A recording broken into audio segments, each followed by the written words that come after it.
Cool. Okay. We're going to wait just like a few minutes and then we'll get going. So I've got some stuff I'm going to read through. I have some of the most common questions, I guess, that I get with any of this stuff. And then we're going to hit a little bit of the history of black magic, paganism in general, the whole Wiccan movement, sorcery, pharmakia, all these kind of key talking points that have to do with demonology, specifically in the realm of Christianity. But then we're going to take it a little bit outside of that, and I'll explain why here shortly.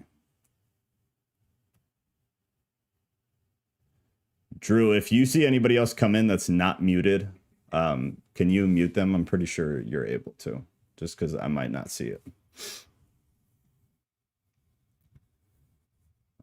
Let's see. Dun, dun.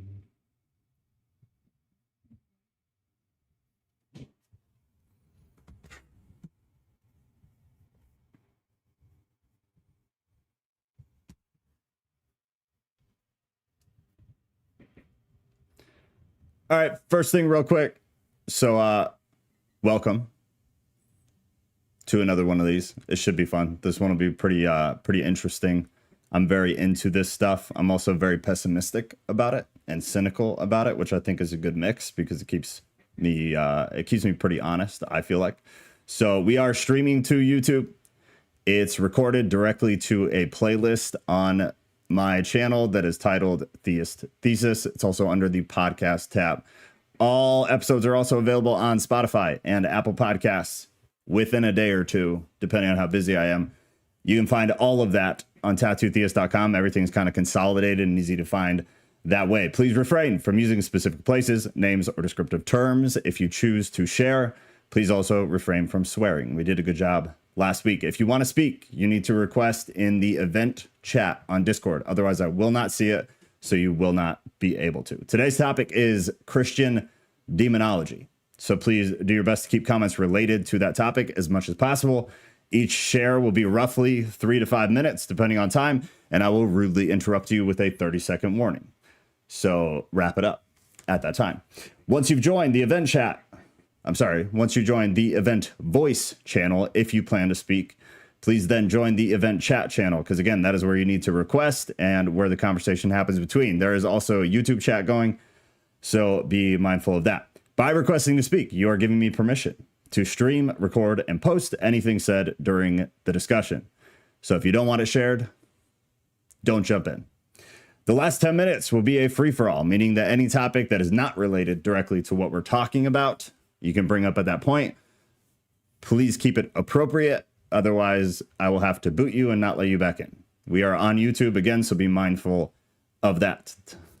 Now, little preamble here. So we have some jumping off points and a little bit of history down.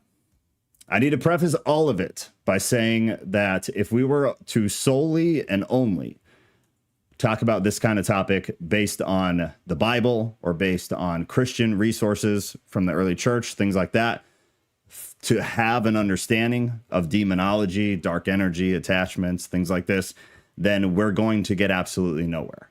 And the reason for that is that the cold hard reality is that our canonized Bible, so the Bible that any of the books that are in your actual Bible, if you have a normal Bible, really any denomination other than Catholics, because Catholics have some of the apocryphal text.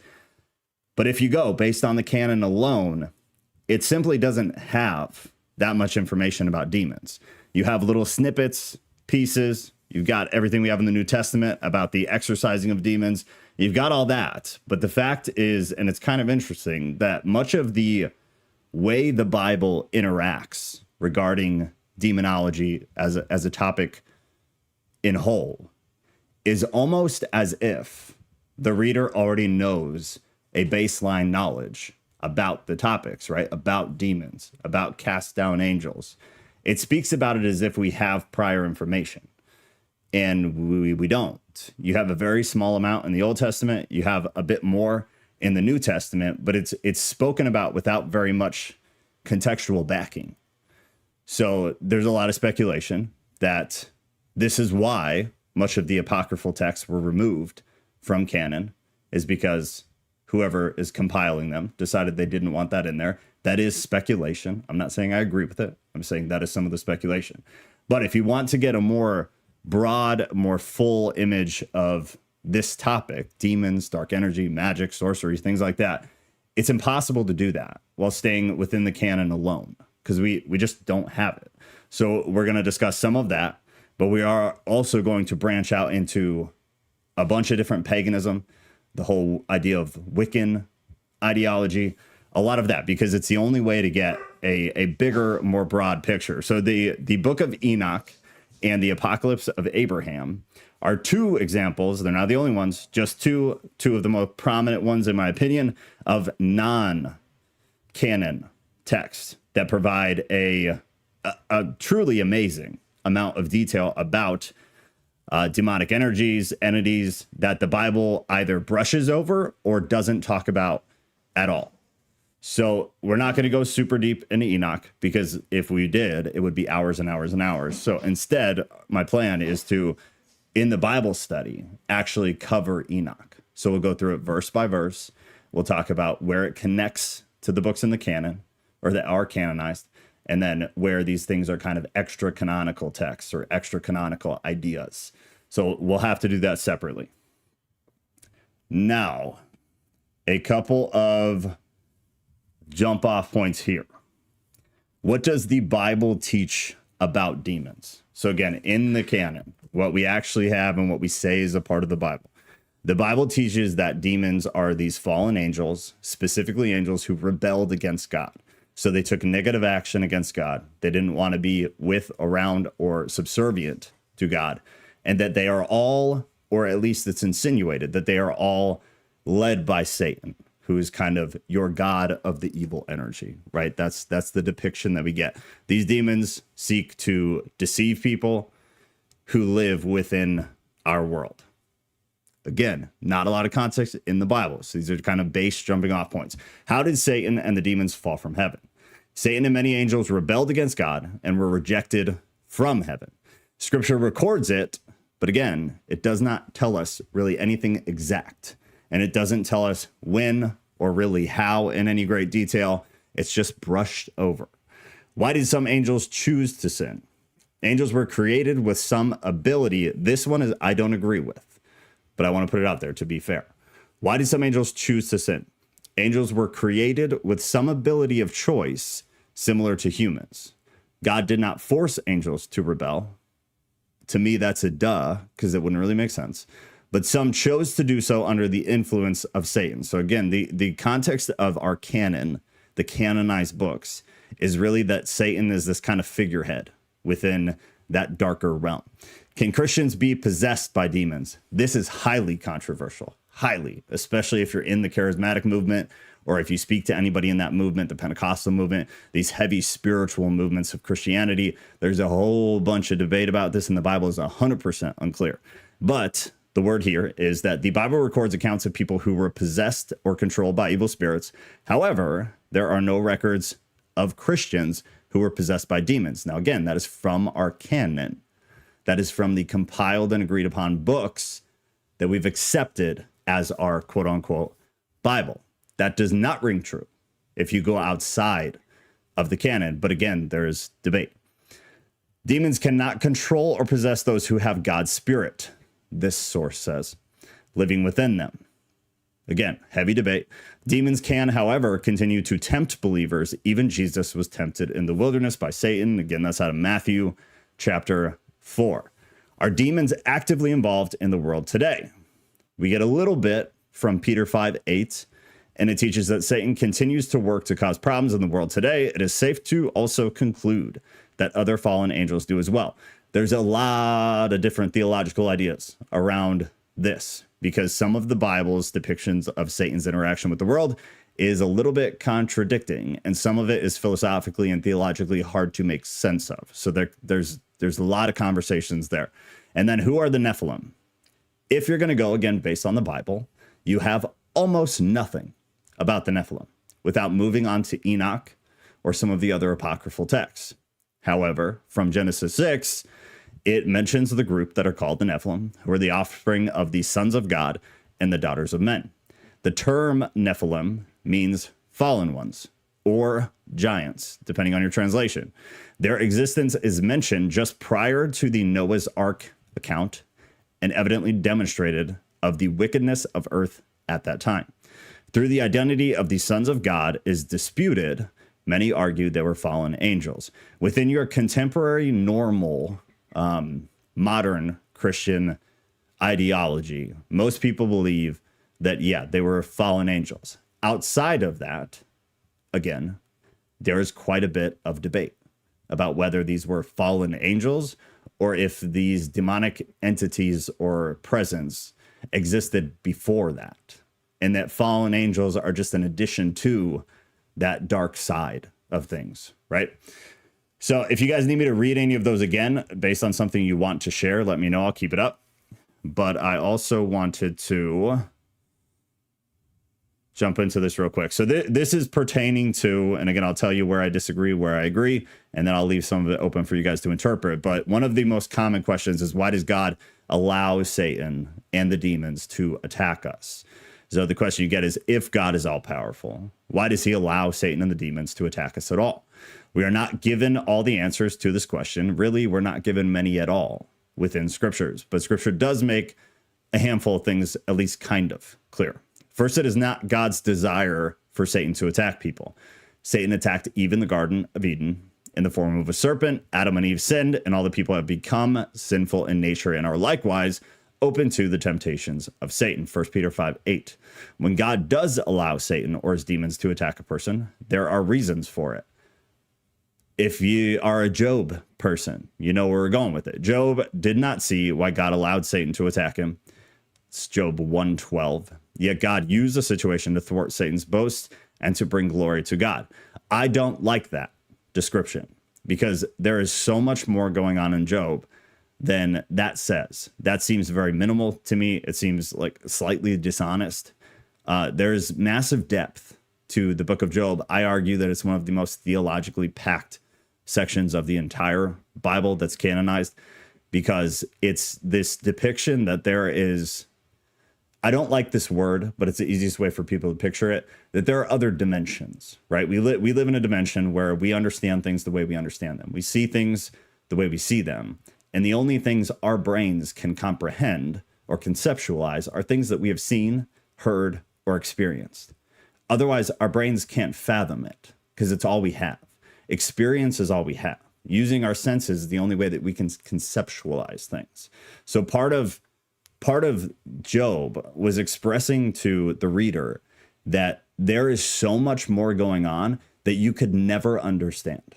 You could never try to process it. You can meditate your entire life and be closer to God than anybody else in the world. You're not going to get it. There's no possible way for a human in our limited capacity to understand what is happening in the other dimensions, quote unquote. Again, I don't like the word, but it's the easiest way to kind of picture it. And I'll talk about that a little bit here in a second.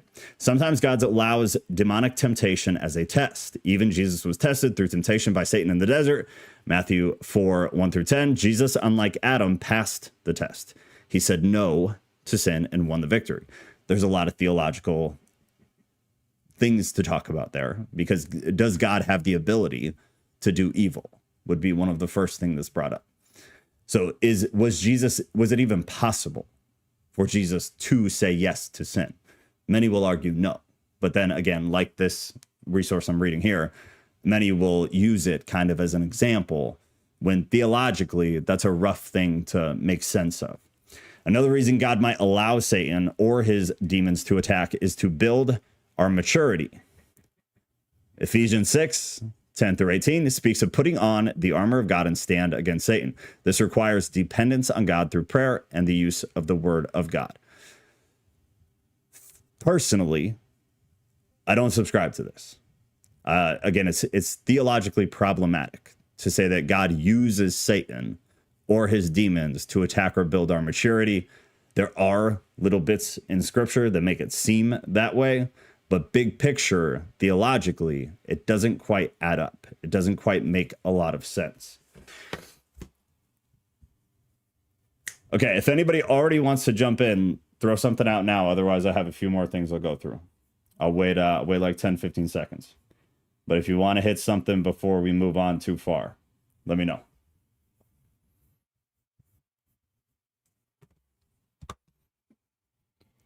All right, then here's some of the history. So 1990, Trinity College in Connecticut estimated there were 8,000 adherents of Wicca. In 2008, the U.S. Census Bureau figured it was about 340,000. So within about 18 years, again, these are estimates. So how accurate they are is, oh, Mystic wants in.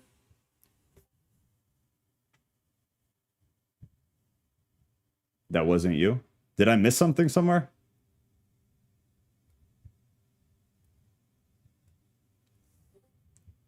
No, it's okay. All right.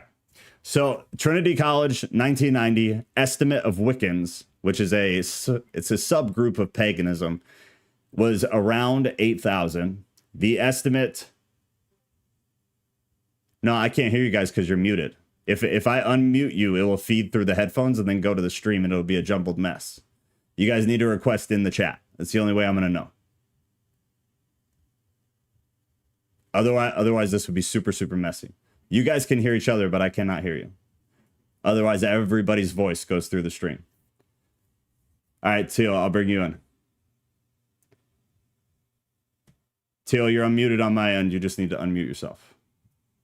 Or okay, no, can you hear me? Yep, you're good. Okay, so I just wanted you to, if you could reiterate so I understand clearly what you were saying about Ephesians 6 and the full armor of God. Can you just reiterate that part? Because I was trying to listen intently and I caught some of it, but not all of it. Yeah, for sure. So this is coming from compellingtruth.org. And there are concepts around why does God allow Satan or demons to attack us? So the quote here was, another reason God might allow Satan or his demons to attack us is to build our maturity. And Ephesians 8:10 through 18 says this, finally, be strong in the Lord and the strength of his might. Put on the whole armor of God that you may be able to stand against the schemes of the devil. For we do not wrestle against flesh and blood, but against rulers and so on. So it speaks of putting on the armor of God to stand against Satan. This requires dependence on God through prayer and the use of the word of God. I don't take issue with anything other than this idea that it's to build our maturity.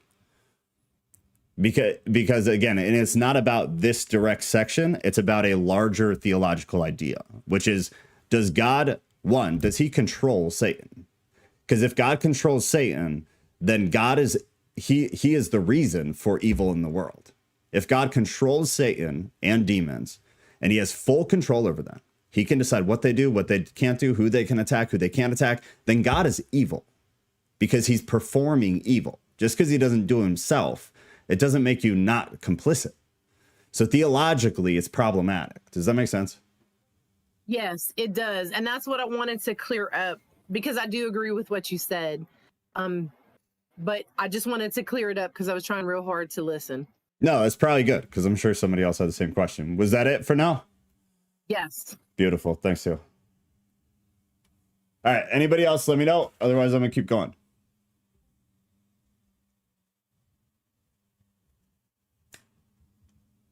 Drew, you're probably okay to bounce out if you want. Everybody's muted, and this is probably going to be everybody for the night.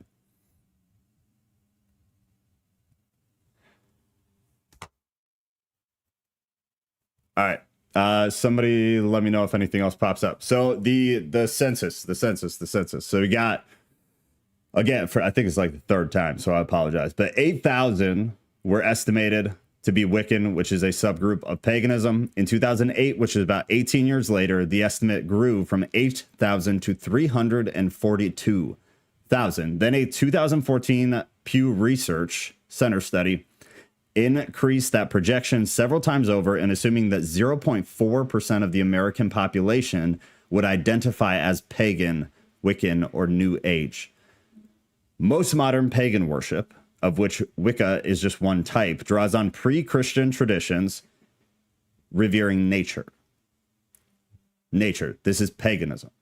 By 2050, it is said that the number of Americans practicing other religions, which usually is seen as paganism, unless you're talking about major religions like Judaism, Christianity, Islam, Hinduism, and Buddhism. Anything really outside of that is considered pagan.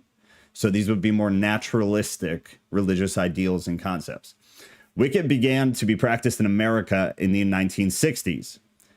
There's a little bit of debate about what I'm about to say, but it's the vast majority of any good information you're going to find. It was started primarily within the feminist movements, environmentalist movements, and those seeking non-structured spirituality. It was largely an underground movement, and which makes somewhat sense because of what the general population believed about these kinds of spiritualities. But the commercial books about witchcraft that were published in the 1980s and 90s, productions like Charmed and The Craft, created a surge of interest in primarily youths in America. With the ability to find communities online due to the growth of the internet and the decline in affiliation with traditional religions, witchcraft began its entry into the mainstream. Witchcraft has always been relatively mainstream, but within America, it got largely pushed down. Outside of America too, in England, you had obviously the whole witch trials, right, where people were burned to the stake, where entire towns, in several cases, everybody in the town was killed because there were reports of a witch or two. They killed everybody. So there was a lot of that. We're not going to go super deep into it because we'll probably get flagged on YouTube. But the Catholic Church had a very, very large position in a lot of these witch trials and burnings at the stake. The religion is individualistic in many ways. You can do your own thing. That is Satanism. Because again, I got to say this every time because I feel like there's such a weird idea of this. Satanism is not the worship of Satan. They don't believe in Satan. They don't believe in God. Satanism is the worship of self. It is self-obsession, and it is just worshiping yourself, caring about your will over anything else. Luciferianism is the worship of actual Satan from the Bible. So you can do your own thing. It is not signing on to an institutional religion. It's not signing on to a set of actions or beliefs that you must adhere to. It is this very open book, this very open idea. Teal, it is not the same. No. Satanism is a much broader term for self-worship. If you think about Satanism, think about Hollywood. Hollywood is worship of self. And then there's also this concept of these people selling their souls to the devil, right? Most of them don't believe in the devil. But the ones that will talk about selling their soul to the devil, in almost every case, they're not talking about Satan from the Bible. They're talking about just demonic energy. So it's not Christian specific. It's part of why all of that's become so twisted and confusing. If I didn't answer it, let me know though. So the word Wicca can be traced back to 1970 through 1975 with roots in the Old English meaning, which was primarily translated to male sorcerer. However, even in the Bible, we have examples of female sorcerers. I believe the Bible, I'd have to look it up, but I believe it says something in the Old Testament about the female sorcerers need to be killed. It's one of the, again, very few, very, very brief sections where we hear about any of that. If anybody wants to come in, let me know right now because I'm at a stopping point. Otherwise, I'll jump into a little bit of history of paganism in general. And then we've got a short video, but if anybody wants in, let me know. You got 10 seconds. Otherwise, I'll keep going.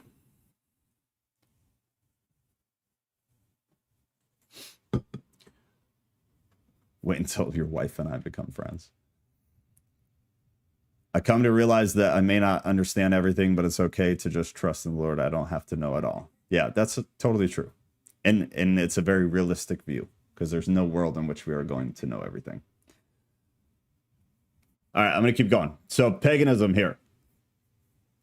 Like I said, there is a massive misunderstanding of what paganism is. I feel like most Christians believe that paganism is this set of beliefs. It's this religion. That's not at all what paganism is. Paganism is super, super broad. And it covers all sorts of traditions, all sorts of religious beliefs, and all sorts of different idolatry is really what it is. So paganism is not one belief system.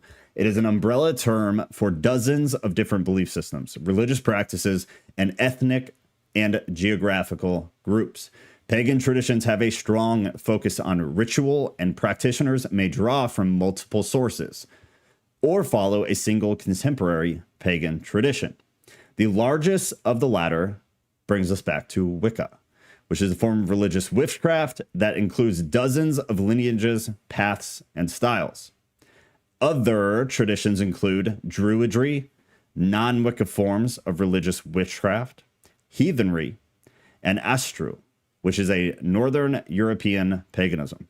Feminist goddess worship is huge within these pagan cultures and religious practices, and a variety of non-Reconstructionism, including Greek, Egyptian, Celtic, Roman, Canaanite, as well as a bunch of other historical religions, all pulled from these pagan ideologies and idolatries. Some practitioners of Afro-Caribbean religions also may be considered to be pagan, while others do not. So one of these examples brings us back to the whole tattoo thing. The reason we got a lot of those laws, not all of them, but some of the laws that are in Mosaic law, right, which is where everybody gets the whole don't tattoo your skin thing. It's more than tattoos, talking about cutting. And the cutting was a religious practice to worship the dead, right? So that was happening in pagan communities around where God's people were. So the directive was in context of where they were when it was being talked about and what the actual context of what was going around the other religions in the area. If you don't know that, then it just says don't tattoo or cut yourself. So it's understandable why people get there, but you can't read the Bible without context. You have to. That's why paganism was rampant all around them, and they were falling to it. Many of them were bailing, and they were starting to grasp on to paganism. This is the same reason throughout Paul's epistles, he's talking about these people within the Christian church practicing pagan things and telling them to stop. You guys are mixing the Christ traditions, the Christ religion, with your cultural things around you, pagan religions. It's a constant theme throughout the entire Bible, is that Christians and Jews were mixing pagan idolatry and worship that was around them into the Christian faith. And the leaders were having a very hard time getting people to separate from a lot of those pagan cultures. It was all around them. And because there were so many different varieties, there were so many different things that they could pull onto. So it was complex, and it was hard for the people at the time. Pagan rituals commonly focus on honoring a deity or deities, observing natural cycles such as a seasonal change or the waxing and waning of the moon, or celebrating rites of passage such as birth, transitioning into adulthood, marriage, and death. So the seasonal changes thing, that's where we get Easter from. Easter is not a Christian holiday, not even a little bit. Christmas, not a Christian holiday. But Easter specifically was the god Easter. And they were all old pagan traditions, even a lot of the ones we still do today to celebrate Easter. They were basically co-opted by Christians during the ministry process, during missionary works. Yeah, boom, Sarah, Easter, pagan, Christmas, pagan. What happened is, more than likely, what happened is Christians were doing a lot of missionary work, right? So they were doing missionary work with pagans. And so they were using these cultural things to co-opt what was bad and try to make it something celebratory of what is good. Some people don't like that, but it's productive ministry, if nothing else. Although the form of ritual varies by tradition, pagan rituals tend to engage the participants physically. There was a lot of physical there were a lot of physical traditions within much of the paganism. Some pagans offer food or drink to their gods or ancestors. Those offerings may be shared by the participants as part of the feast or sometimes disposed of ritually. In other words, wasted. Food was wasted. And oftentimes throughout history, food was wasted when people were starving as a form of idolatry. They would offer up food during times of famine to false gods. And so people would starve in the process. Kind of sad. Representations of earth, air, fire, and water may also be employed for cleansing and consecration. For instance, participants might anoint themselves with salt water, earth, and water, and burn incense, air, and fire as part of ritual preparations. This is absolutely the worship of the material. This is the worship of things made by God. I'm sorry, things God made rather than God, right? If we're worshiping animals rather than the one that made the animals, if we worship people rather than the one that made the people, it's idolatry. That's what idolatry is. It's idolatry at mass scale. All right, 15 seconds. If anybody wants in, hop in. Another stopping point. Otherwise, I have something I need you all to imagine. So I'm going to walk you through imagining something so that we can have kind of a good picture before we go into the actual conversation. Yes, Mystic. It was celebrating the equinox. And yeah, Sarah, 100%. It was just missionary work. Teal, I'm going to unmute you. You're unmuted. Okay, so really quickly, where does this new, I hate to call it new age, but I'm going to call it new age because I don't have a lack of a better word for it. Recent, let's use the word recent. This recent thing about the secret and self-manifestation. Where does it come from? Yeah, like what is it? Is it what is it rooted in? Like where does it, because it, I mean, I know they have the people who I can't think of her name, Louise Hay. I think she's part of that, and she's been around for a while. She's passed on now, but now all of a sudden you because when I did life coaching back in 2018, they started talking about The Secret, and then they had a sequel to The Secret, and I didn't know anything about it. It was part of the reading list, but it's about this. All I know basically is something about self-manifestation, and a lot of celebrities are into it because they feel that if they say it enough every morning that it manifests itself. So where is that rooted? Is that actually, I mean, I know it's not Christian because it's like basically cutting God out of the whole scenario because they feel like they're doing it themselves. So is it then considered demonic? Is it considered what pagan? Is it where does it come from? Because my youngest daughter believes in this stuff. My youngest daughter believes in a lot of this stuff. She's kind of made her own, a little bit of this, a little bit of this, a little bit of this, and wrapped it all together. Yeah. And is totally lost and confused in it. Okay, this is actually perfect. So I'm going to answer it in about 30 seconds. So the next section here, I'm going to have you guys imagine something so we can all get on the same page visually. And then I just wrote a note for myself at the end there. I'll answer that. With my opinion, obviously, I'll answer that. And then after I do, if you have a follow-up question with it, I'll bring you back. All right, Teal's muted. Mystic, you need to get somewhere you can talk because I'm interested to hear what you have to say. Real quick, though, if Easter and Christmas are pagan holidays, why do Christians celebrate them? Honestly, I'm not a fan, personally, because it doesn't really make sense. But if you think about it like intentions and condition of the heart, because I talk about this a lot, there are things, and there's definitely fine lines, and it's a tightrope walk. There are things that have no actual meaning, right? Decorating eggs doesn't mean anything. It's not worshiping a god. You can do that and worship God, just like you could get tattoos that are worshiping the dead, and that would be idolatry. As a Christian, that would be something you don't want to do. However, you can also get tattoos that are not worshiping the dead, and then it's no harm, no foul. You have good intentions. You are a devout Christian. It's the condition of your heart. It's your intentions in doing so. I'm not a fan.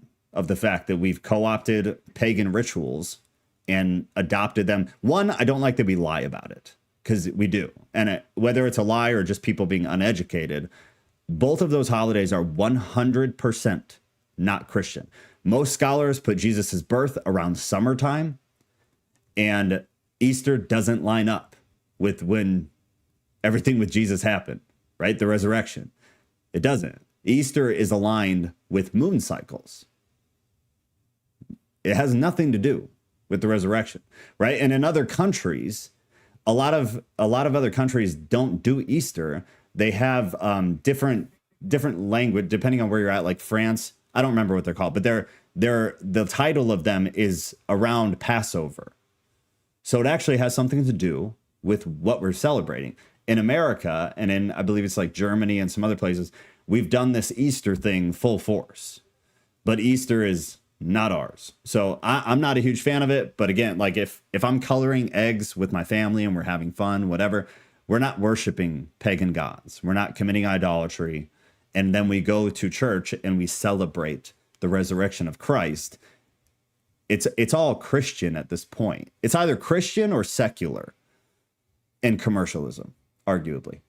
But it's how you're going into it, why you're going into it. What are you guys doing? What is your intention? Where's your heart? That's what I would say. But again, I'm not a huge fan.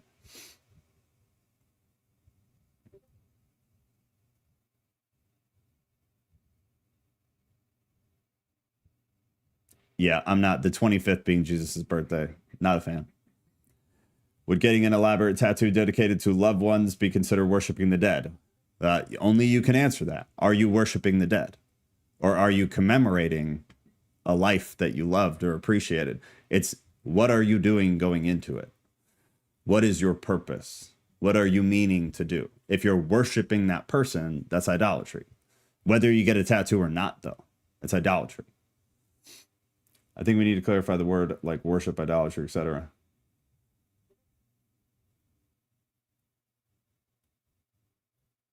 Yeah, honoring is different.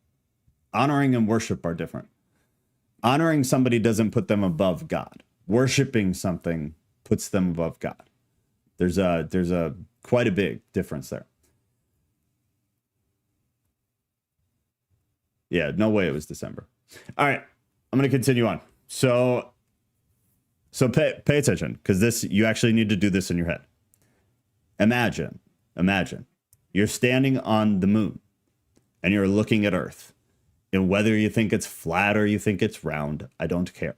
You're on the moon, you're looking at the Earth.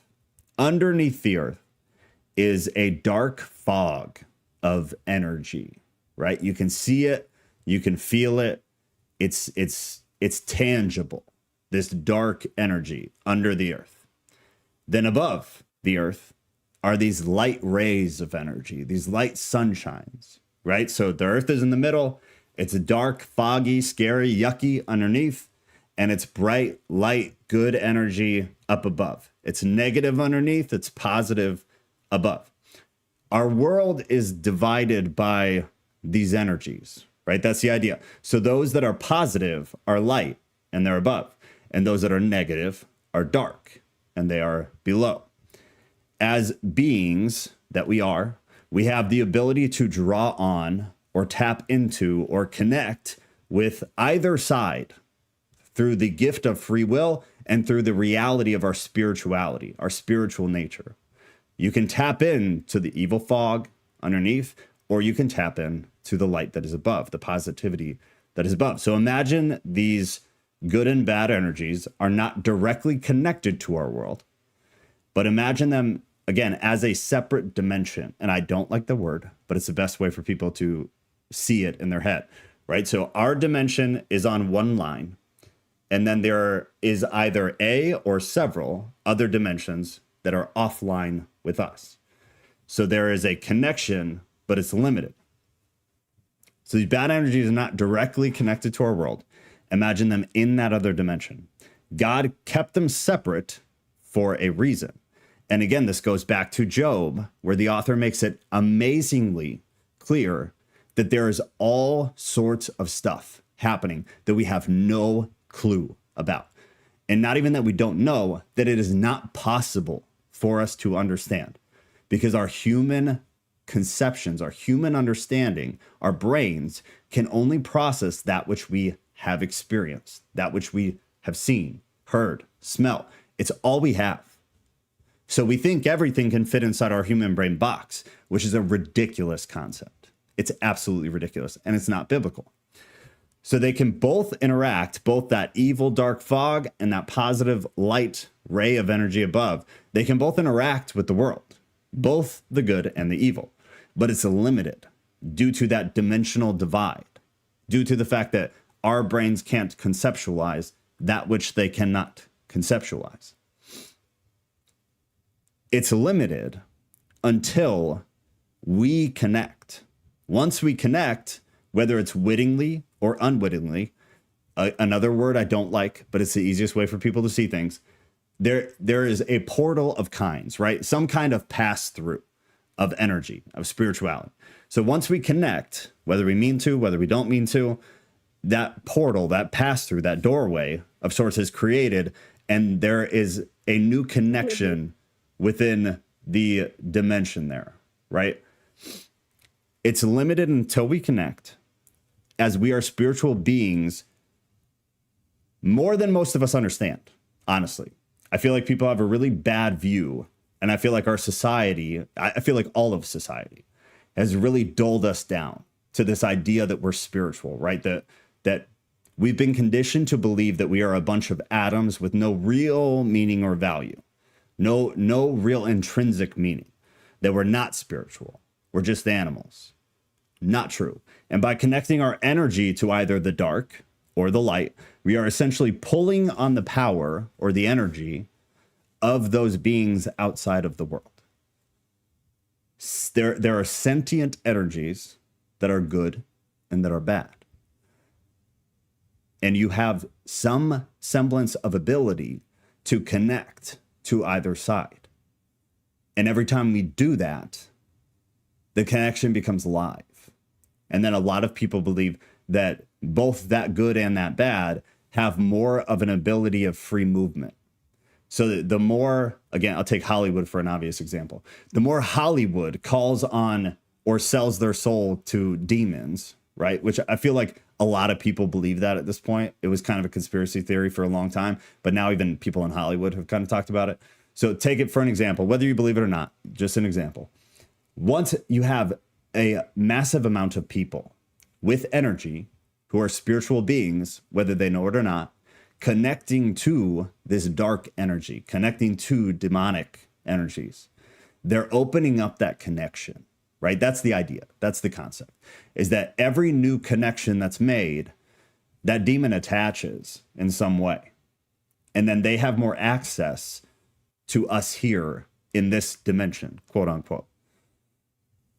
I hope that makes sense. So with that, Teal, your self-manifestation thing, the origins of that are messy because they're stemmed from paganism in general, which means we don't know where in the world it started. We don't know what specific sect it started in, but you have all of these different things within this big pagan umbrella, because the pagan umbrella is huge.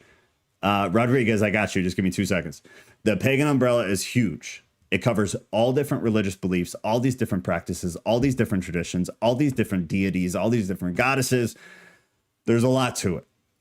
But if you look back through Wicca and you look back through these different pagan practices, manifestation just started to kind of creep in. And then in the late 1900s, with the free love movement and things like that, it got a little bit heavier and people started to get more literal with it.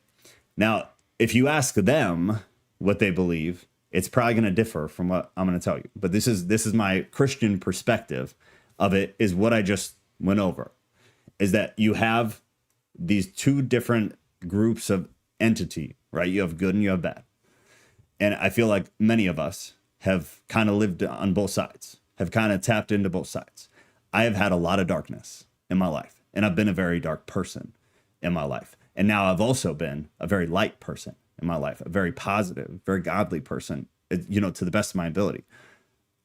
I fully believe in both, There are people who don't have those drastic swings in experience and drawing on either evil or good things. So it's harder for them to conceptualize. I have no problem conceptualizing that because I've absolutely been on both sides, 100%. But manifestation is because we are spirit, in my opinion, is because we are spiritual beings. So for a Christian, manifestation is that which aligns with the Spirit of God, right? That which aligns with God's will. So if I manifest, quote unquote, something that doesn't align with God, with his plan, his purpose, with the Spirit in the connection to me, then it's not going to happen because God has a plan and because God has a purpose for each person, right? However, there are definitely ideas of people who draw on the dark side, who are drawing on demonic energies, who are manifesting through an entity that is not God. And it's the whole concept again of Hollywood. They get what they want if they sell their soul. So they manifested their career or their fame or their money, but it's not from God. They drew on something else. And I think people do it unwittingly at times because they don't understand. And I think people do it wittingly where they fully understand what they're doing and they're willing to do it for the fame. Rodriguez, are you ready to go still? I can unmute you now.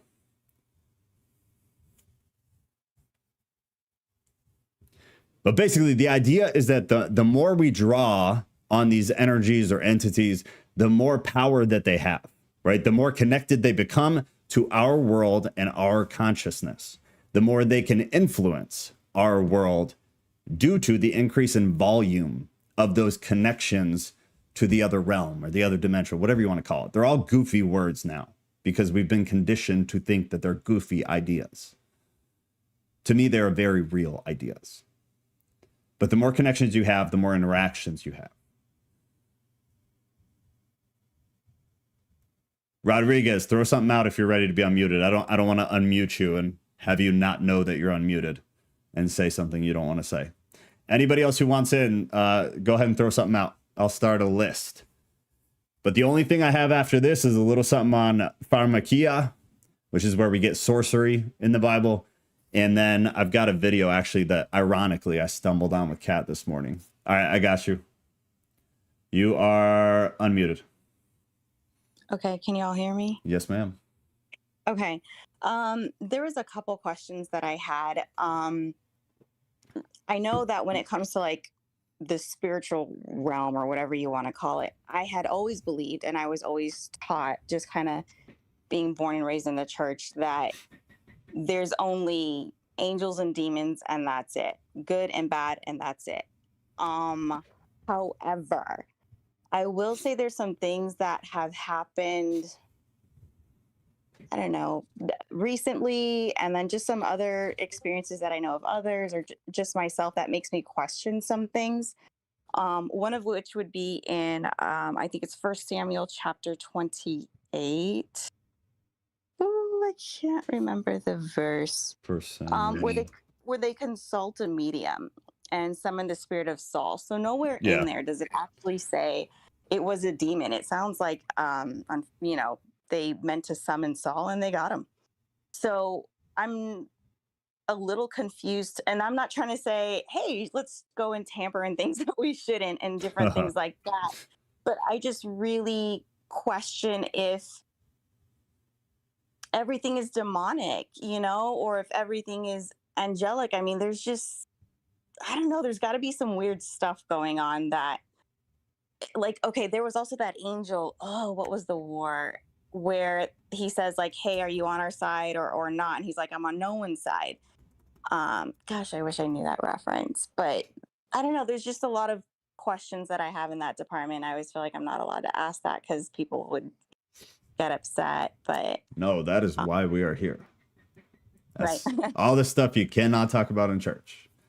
These are very, very, very hard because again, like if you stay in the canon, if you stay in the agreed upon Bible, you don't have at all even remotely enough to make sense of any of it. Just two examples that you gave, but there you can pull 20 out of the New Right. Testament too, that like they don't make we can't make proper sense of them because we just don't have enough. So I guess is your whole thing like looking at, you know, like herbalism as an example, because I saw Mystic said that earlier. Mhm. Is herbalism demonic or is it angelic? Is that kind of where you're at trying to figure that out? Not specifically No, that, but no, just like other like okay, I'll admit like some of the stuff that you were saying earlier, I think I may have dabbled into some things that I shouldn't have. Just looking up like conspiracy theory stuff and like weird spiritual things. And I remember my aunt was like, "Hey, don't watch that." And she swore she saw some entity like walking down the hallway. I don't know if it's true. She's not the type to lie, but it made interesting. me like back off the stuff a little bit. So I will say, yeah, I get that. But oh, this is weird to say. So I have surgeries all the time, okay? I've had 17, I think, so far and counting. So the most recent surgery I had, though, something, I don't know what happened, but something was a little off. I was aware that things were taking longer and I was more alert. It was really, really weird. It just sounds crazy, but I did see my dad. And my father, you know, he passed away when I was younger. So, and like, I swear it was my dad. Like, I don't like to tell anybody about it because I feel like everyone would just say, "Oh, that's a demon." But I mean, I don't know, but I know I'm not the only one. No, no, So, you're not the only. So let me ask you then, because I think we're gonna go into kind of personal stories here for sure. all Because right. you may have not been here when maybe it was like 3-4 weeks ago. I am the biggest hater of like stories like this, like these spiritual. Oh, so I'm so cynical. I'm so cynical, and I honestly hate myself for it. same, I hate it. same. I hate it. And then out of nowhere, 3-4 weeks ago, I had something wild happen, and Drew wasn't here when I told it. There were only a few people on, so I'll tell it again today. But like that, it's dramatically changed my outlook dramatically. Right. So And it's I like I wasn't, believe it. You know? yeah, and I wasn't playing with stuff. This is while I was having surgery, you guys. You know, it's not Yeah. like I was playing with a Ouija board. And the other thing I will say that was kind of weird is a month before the surgery, I remember kind of being afraid that something was going to go wrong. And I made some adjustments to some legal paperwork. So that whole thing messed with me. Like, so how in tuned are we with spirituality and this other, you know, dude, I sound like a weirdo, but you know No. what I mean? Yeah. Like did part of me know something wasn't going to go right and I just had to make sure my kids were going to be taken care, you know what I mean? Like Mm-hmm. I don't know, I just don't know that it's only demons and angels out there. I don't know what, but No, but it's an interesting point because that again, if you go outside of the Bible, you do find that. You do find these neutral or these kind of middle ground, you know, think of it like purgatory maybe. So the spirit or the entity hasn't quite reached wherever it's going or it hasn't sorted that out. You read it, there's all sorts of yeah, literature about that middle ground. But within Christianity, with our very limited text, we don't have it. So you're just kind right. of left hanging, trying to figure it out. But it's a good point. It's an interesting point to bring up, for sure. Yeah. What else you got? Or is that it for now? No, I think that's it. I just think there's weird stuff that happens and it doesn't always look like it's bad or good. So that's it. For sure. No, I totally agree. And I know Kat definitely does too. I'm going to throw you back on mute. Kat probably has, you know, she's busy tonight, so she might not be able to bring a whole bunch of today. But she has a bunch of stories too. Negative and I believe some neutral as well. So that was a good point to bring up for sure. Does anybody else want in real quick? Otherwise, I have just a very short amount left to go of what we got. I got a plethora of stories, experiences from a church I grew up in. That would be lovely. Drew, I'm going to tell the story. It's all good. Patience. So where do all the other demons come from? Or is the whole number 200 mean something else? Ugh. So I guess I'll just tell you kind of the main ideas, and I'm not subscribing or telling you I agree or anything like that. These are the most prominent concepts. You have the fallen angel scenario, right? Numbers in the Bible are tricky to stay stuck to because, and again, it's another thing that just gets super complicated. If you get into numerology, it changes the meaning of a lot of these numbers, and then some could possibly mean the literal number. So it's I take numbers very lightly in the Bible personally, and that's a personal choice. I'm not telling anybody else to do that. That's the way I do it because I just feel like it gets much harder if you try to take every number in the Bible as a literal number and not as something that means something. But then it also gets very complicated if you decide to go the meaning route as well. But the main ideas, and I hope I'm answering what you're actually asking, but is that you have the fallen angels. So every demon, any demon, is a fallen angel. You have another view that anybody who goes to Sheol or goes to hell becomes a demon. That's a less agreed upon view within Christianity, but it exists for sure. And then you have something I mentioned earlier, which is this idea that these entities existed before. So, and who knows whether after, God, this gets so hard because, right, God has existed forever, right? So that's already out of our conceptual understanding. We live under time. We understand absolutely everything in the world as time. Everything has an age, everything wears, everything tears, but everything is on this timeline that we live in. God is not on that timeline. So again, if you think of it like a dimension, we live in a dimension that is constrained by time. Even though time is kind of a made up thing, it's just the way that we've chosen as a society, as a world, to understand the aging process. But we live under time. No matter what way you bend it, we live under time. God does not live under time. So God is in a different dimension where time does not exist. He has just always existed. Is he the only thing that has ever existed outside of our dimension? That could be argued. Is there a darker dimension underneath, not literally, but underneath, that these entities have existed also outside of time forever? Or do they exist on a different kind of timeline, but that far exceeds our lifespan within our dimension? Like you can take this so far. And it's mind-blowing to try to sit and really make sense of it. But those are kind of the main concepts. Either people go to hell, become demons, all of demons are fallen angels, or these other dimensions are not constrained by time. So God has existed as the ultimate being forever, ultimate in terms of good. But there is this idea that demonic energy and demonic entities are on that same or similar dimensional line where time does not exist. So they have been around forever too. And that they were never a human at any point, and that they were never an angel. They are just evil to the core. The fallen from the book of Enoch, that's a part of it. But where I'm coming from exceeds Enoch. But yeah, within a Christian context, a lot of it comes from Enoch and the Watchers. Like the void that covered the earth before God created it. Yeah. Or far beyond that. Right? Who knows? But that's why I find this stuff so wildly interesting. Okay, so I'm going to come in the voice channel so I can share something on the screen.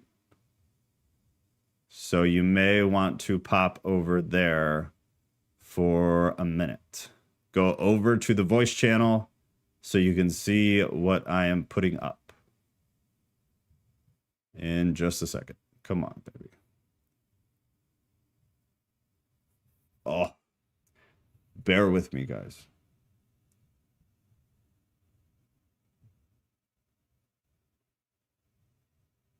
Come on, man.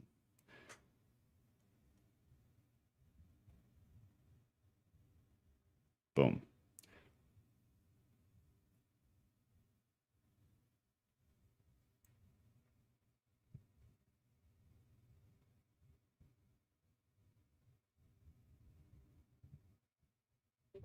Okay.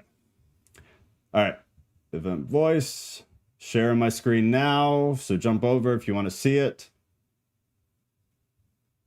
This is a TikTok video that Kat and I ironically saw today. All right. Can someone just confirm that you guys can see that? Beautiful. Okay. All right. I'm going to play it. Nothing. Christian devil, I arrest you by the power of the Spirit of Jesus Christ. Look at me, you're arrested. Is the part of your kingdom set? Is it? But she won't take it. What happens if she takes it? She's ours. She's yours. How? It's just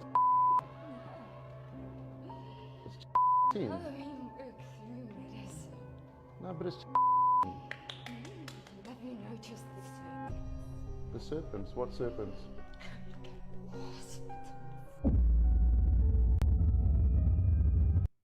You guys can't hear it? That shows medicine, the serpents. Okay. Is that what you're talking about? No, I don't believe you're talking nonsense. So you work through pharmakia, witchcraft. So is it all part of your plan? I arrest you in the name of Jesus. Part of your plan. I'll send you guys the link in a second, and I'll explain it. In it. She already knew that. You guys might need to unmute it if half of you can hear it and half of you can't. What is going to do to the people in the long run? Kill them before repentance. So the plan of this. All right, I'll send you guys the link right now, so anybody who couldn't hear it, but that might be something with the sound on your end.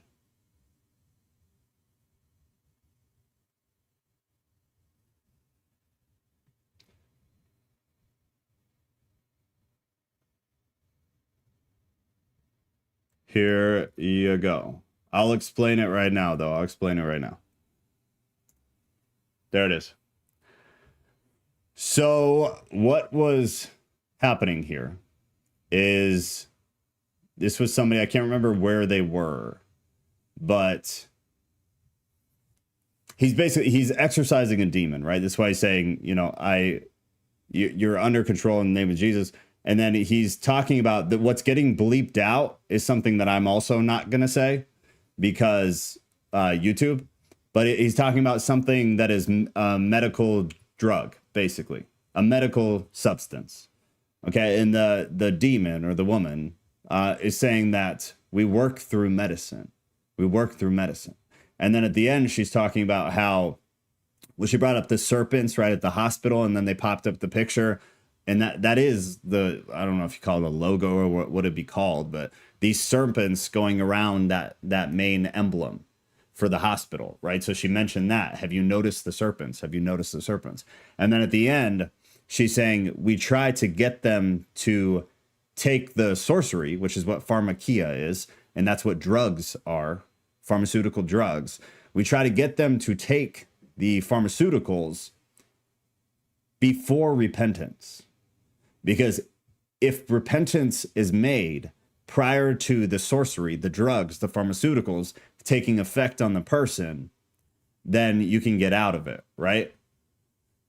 Now, Rodriguez, I'm not saying all medication, not all medication. There's a lot of medication that is very good, okay? But the every time you see, so I guess here, we're not going to go super deep into pharmakia, because we can do word studies at some point if you guys want to do them. But pharmakia is used 3 times in the New Testament. 1 is in Galatians, and 2 are in Revelation, ironically, in the end time story. Yeah, the serpents and Moses. You'll get a little bit of pushback on that, though, depending on who you talk to. But I agree. That's kind of the light view of it, and then you have the darker view of it. End times, who knows, man? it seems as if the authors of the New Testament thought they were in end times too. So end times in terms of what? That we're 100,000 years from it, or that we're 5,000 years from it. But it's basically every generation has thought they're in the end times. So it's very hard to tell.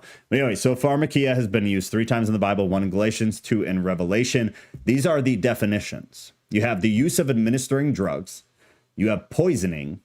You have sorcery, magical arts, often found in connection with idolatry and fostered by it. And you have a metaph, the deceptions and seductions of idolatry. Hit comment. I do want to say, if you feel super, tomorrow at 3 p.m. What's going on at 3 p.m.? So you guys know I'm super pessimistic when it comes to videos like this, right? I immediately call BS on virtually all of it. Oh, the end times are 3 p.m. tomorrow. I'm all right with that. I'm all right with that. Everybody better repent. That was her whole point. Even if you're involved in the pharmakia, right? The dark side of it. If you repent first, that demon or that woman, right, said you're good. No, I have school. Anyway, take the video for what it is. It's a video on the internet. I don't put a lot of weight or stock in it, but I found this interesting because it's very different than a lot of the other videos you see. A lot of them are very theatrical. A lot of them are very stereotypical. I don't think there is a perfect practice for exorcising. I don't think there is a perfect way of going about dealing with a demon. I don't buy that. That's my opinion. That's not biblical. That's just an opinion. Just an opinion. I don't think it's this magic thing. You put your hand on somebody's head and all of a sudden the demon's gone. If they were that easy, it probably wouldn't be as significant of a problem. But again, 100% my opinion. Okay, that's enough. That's all that I have. So does anybody want to hop in here? Paddle faster. I hear banjo music. All right, did I miss anything too? Has anyone seen Deliverance? No, I haven't seen Deliverance yet. I keep getting told to watch it though.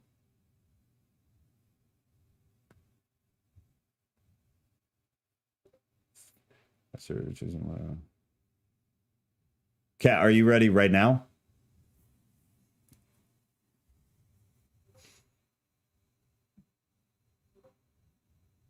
Oh, the movie's about Deliverance? What's it called? All right, Kat, then I'm going to unmute you. You are unmuted, so watch your mouth. The devil went down to Georgia. The devil did, in fact, go down to Georgia. I can attest. That is true. All right, what you got? What do you have anything in mind that you want me to share? Because I mean, I have so many that it's like what do you want? What was the one at that one house in Florida? Oh God, that one's heavy. Is it too long, or can you shorten it? I can shorten it. Okay. Especially because it's on the spot, and I wasn't thinking about that one at all. But oh well, do whatever you're thinking about then. Doesn't matter. No, I'm good. I'm good. Okay. I'm good. I can wing it. I'm so good at winging it. I know you are. My mother deemed herself a pagan for a long time. She is no longer. But she was always really into the spiritual everything in some. And she heavily believed in demons and of angels and like spirit guides and like the whole 9 yards. And mostly because we didn't have the greatest relationship, and I just kind of saw through some of the stuff that she would say sometimes, and so I was super weary, and like I never knew what to actually believe, so I just kind of took it with a grain of salt, and that was about it. But ever since I was a kid, I had experiences, but nothing was as bad as that house by far. Next to my house, my own house in Georgia, it was far worse than that even, which says something. But ultimately, we had started to build a relationship at this point, and she would confide in me and tell me that she was feeling things in the house and she was incredibly uncomfortable.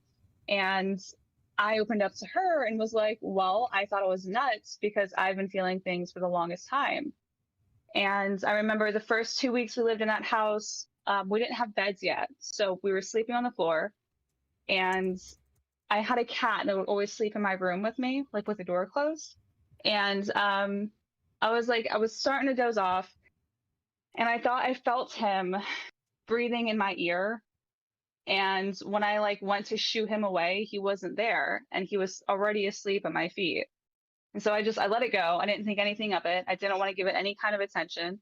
And it was fine for the longest time, except for the fact that at night, I did not want to leave my room. So if I had to go to the bathroom, I would take my cat with me because I felt like he was a protector. So I would just kind of use him to gauge how safe or not so safe it was to leave the room. And again, like I didn't fully understand this at the time. So to me, it was just like a super eerie feeling. It's like going into the basement when you're a kid, like the unfinished basements in your grandma's house and stuff. It felt like that, but very intense. And it just got progressively worse. Like I would not come out of my room at night or if nobody was awake in the house yet. And we had this back room area that was always dark and heavy. Like no matter what kind of lights were on, nothing. It was just always heavy. And my mom insisted by the time that I had opened up to her and shared things with her that there was like some kind of a portal in the hallway, which of course is like right outside of my bedroom door. And I blew it off and I blew it off and I blew it off. And finally, I never heard anything. I never saw anything, but I did get sensations.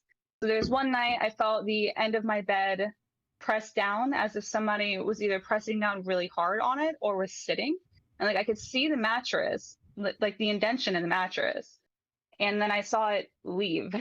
Like I felt the pressure of the bed move. I saw everything, but I couldn't see a figure or anything of that kind. And my cat was hiding in my closet, which was super unlike him. And about a few weeks after that, my boyfriend at the time, I went over to his apartment, which was like a 10-minute walk from my house. And his dad wanted to play darts. And I was like, oh, well, we got to go back to my house to get my own. So we walked back to my house, and I had no idea that nobody wasn't home because I had just left like within the last half an hour. And usually my parents would tell me like, you know, walk through the back or the keys here or whatever the case is so I can get in the house, but they didn't tell me anything. So I was expecting to come home and like open the door and walk into the house. And we went to the front door and I went to open it, and my two labs started losing their minds because they heard somebody at the door. And I thought that they were playing a prank on me, my parents, because nobody was answering the door. And I'm like, okay, seriously, like this is not funny. Open the door. And I'm like yelling and banging. And finally, I hear this horribly raspy, just eerie freaking voice say, shut up to the dogs. My boyfriend and I looked at each other, and I was like, that wasn't Chris. That wasn't my father. And I started walking to the back of the house, and my father, my brother, and my mother were pulling into the driveway. So there was nobody in the house. There was not a soul in that house. And it progressively got worse from there. We actually went to a church and got holy water. We got rosary beads. We came up with a plan on how to deal with it. And it was brutal. It was brutal. But it was just like heavy energy all the time. But the only time I ever heard anything in that house was that. But apparently my mother had seen things. I know for sure my cat had seen things because he would never cower, especially not in my presence. Just very unexplainable activity in that house. It was very heavy. Very, very heavy. God. Oh, God. Okay. You stay on for a second because I gotta tell Drew, are you still here? Yeah, you are. Okay.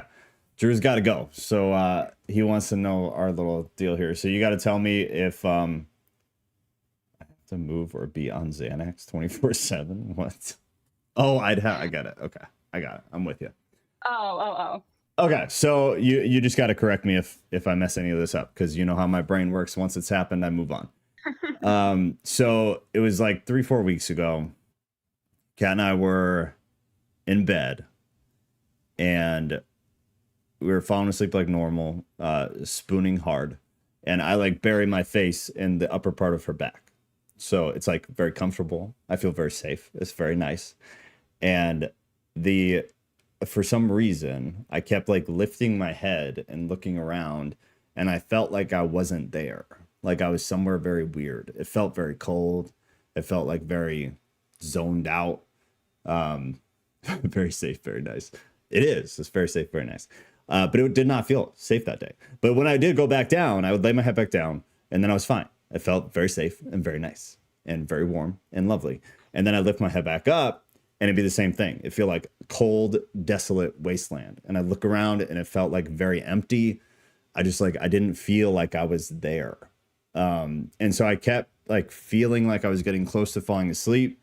And then as soon as I get close, I'd like feel more than hear, but I felt like I could hear it. And the way my mind works is like I rationalize it and say, well, I was feeling that thing. So I said it in my head, but I don't know which it is. But I felt and felt like I heard something saying, you're not going to go to sleep. You're not going to go to sleep. You're not going to go to sleep. And then I'd like sit up again and panic a little bit and then lay back down. And it just kept happening for hours and hours and hours and hours. And then eventually, yes, sleep paralysis is a trip. And then eventually so what happened? I jumped out of bed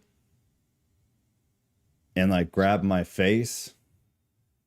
Mm-hmm. And then everything zoned out. Right? Pretty much. And it seemed like you had blacked out. Yeah, right. So that was the weird thing. So I like jump up sitting in bed, and all of a sudden like my vision is gone. Like it seems like everything in my reality is like zoning into a point, and then it just disappears.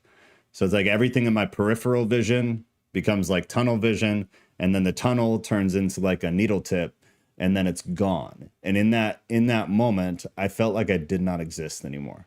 I felt like I was out. I like fell off the bed and hit the ground. I jacked my toe up. It still hurts today. But it seemed like in my head that my actual reality was like zeroing into a point, and then I did not exist anymore. Like all of my consciousness felt like it just went away. I couldn't think. I am a very rational person. I think through absolutely everything to a very annoying degree. I couldn't think about anything. Shut up, Kat. I couldn't think about anything at all. My brain was like not processing that I existed. And then my vision went black. I felt like I blacked out. And then like I hit the floor in our bedroom. And then she had to come out with like cold towels and rub them all over me because I was like out. I was gone. And nothing had happened other than like the weird thing trying to fall asleep and feeling like something was telling me you're not going to go to sleep. Did I miss anything? You did. What? You did. I feel like it's the verifying points. Oh, God. When I got you to go back to bed after I kept the wet rags on you, you didn't tell me at first. You didn't tell me at all for like what, several hours that you heard like a voice in your head, if you will, say that you weren't going to go to sleep. Yeah.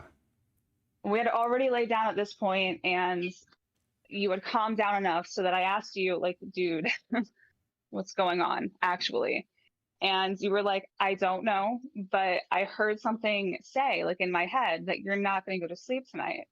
And I jumped up and I was like, are you sure? Because I did too, several hours ago. Like, I heard the same exact thing. Say that you're not going to go to sleep tonight. Yeah. And so when you said that, it just like my blood just can't explain it. Because she was having a weird sleep thing before that, like kind of up and down insomnia type deal. But she didn't panic or anything like that. It was like well maintained. But yeah, that's right. That's right. And then I was about 1,000 times more freaked the hell out. Yeah. Oof. Yeah. Okay. Drew said, Kat, did you see me and see me acting weird? Yeah, you saw the whole thing, right? You were very much awake. Yeah. Yeah, because at one point, at the very beginning of it, I thought that you were getting up because you had just had enough of it and wanted to like know if there was something in the room or like, you know, maybe the dogs or cats were acting up. That was my initial thought, obviously, because we have a farm inside of the house. But you stood up and like stumbled around and you grabbed your face, and that's when I knew that something was horribly wrong. Yeah. Horribly wrong. And I can't remember what you said. I think you just said my name a couple of times. But I automatically knew what was going on, and I started to tell you to pray. And that's Yeah. when I went and got the rags. the rags, Yeah. and you panicked because you couldn't see me anymore because I was in the bathroom. Yeah. Yeah. And then like when I came back, it's basically when you fell, and me being an idiot, I tried to catch you like you're double and a half the body weight, but made an effort. Did not save your toe, but I was, you know, true. thoughtful enough, I guess. And the weird, I guess, verifying thing for me was that I told Kat, because she sat next to me on the bed while she was like patting my face with wet rags and stuff. I was thanking her over and over and over and over again. Like, thank you so much. I thought I was dead. I was hysterical. I was 100% hysterical. I have never been so grateful for something in my entire life. And anybody who knows a little bit about my past, I should be grateful for a lot. And I was very close to death a lot, like more than normal people. And it doesn't even remotely compare to how grateful and how scared I was like that night. I have never experienced fear ever that much, because it didn't feel like, I've felt like I'm going to die before in a couple different situations. I felt like dying could be something that happens, and my brain can rational, like I can talk myself through that to a degree, obviously, and I can rationalize it. I thought I didn't exist anymore. And I get they sound like the same thing, but it was not the same thing. One, like you shut off, and then for Christians, we believe this and that. But it felt like something had pulled my existence out of my body, and like my consciousness no longer existed at all. It was the scariest feeling I've ever had in my entire life. And so I was just so wildly, wildly grateful. And I was absolutely hysterical. Yeah, it was scary. Super scary. All right, Kat, you got anything else, or are you good? I can talk about my house in Georgia if you want, or we can save it for another time. I'm finishing up the laundry, so I have like maybe 5 minutes. Okay, if you want to go down that real quick, yeah. road. And then whoever wants in next, throw some stuff out in the chat so I can get you queued up. Okay, so go ahead. I hope to heavens y'all hear this and laugh, because it is funny. It is funny.